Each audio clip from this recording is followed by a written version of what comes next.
Hello and welcome to History Through Question.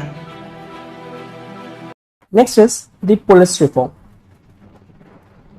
Now, what was the reason responsible for introducing the police reforms?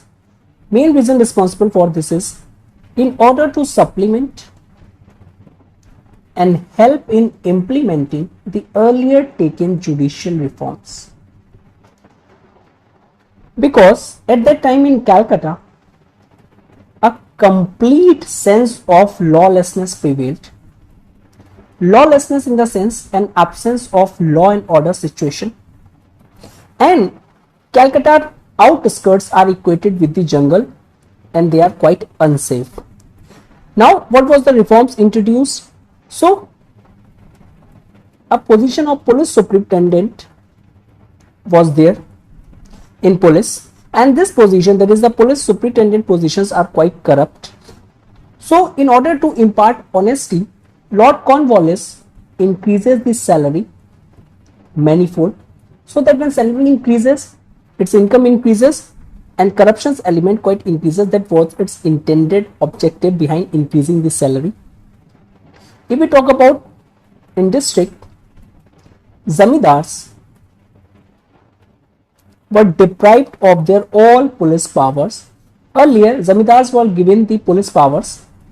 Now, as a measure of reforms, these police powers earlier enjoyed by the zamindars, now they are deprived of. They are no longer in a position to exercise this power.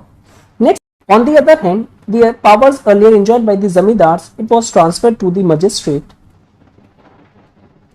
and now magistrate was given the control of district police. So these are some of the reforms taken under the head of the police reforms.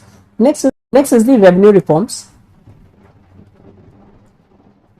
These reforms are quite important, and its initiation start with the reorganization of the revenue department itself.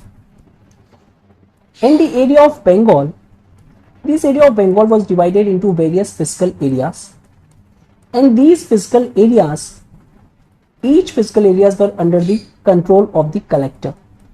Now the collector made responsible for controlling these fiscal areas. At the same time, earlier collector was quite large, that is somewhere close to 36. It was also reduced to 23 so that they maintained their effectiveness and efficiency. Next, Board of Revenue was also created.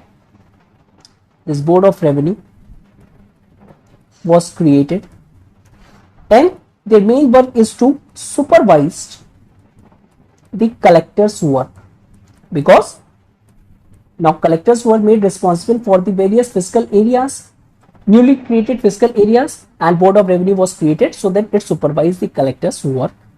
Now let's talk about the revenue settlement.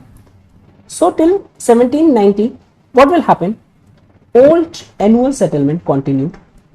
Annual settlement, that is settlement on an annual basis, continued. And under this annual settlement, what will happen? Zamindars was considered as the owners of land, and these zamindars are obliged to pay the annual payment of land revenue to state. In 1970, what will happen? 10 yearly decennial settlement came into existence. Now this settlement was also made with the zamindars, and under this, zamindars was obliged to pay 89% of rental to the state, and remaining 11% kept itself as its service. This settlement, that is the 10-year decennial settlements, in the year 1793 declared permanent. We discuss this permanent settlement in detail a bit later.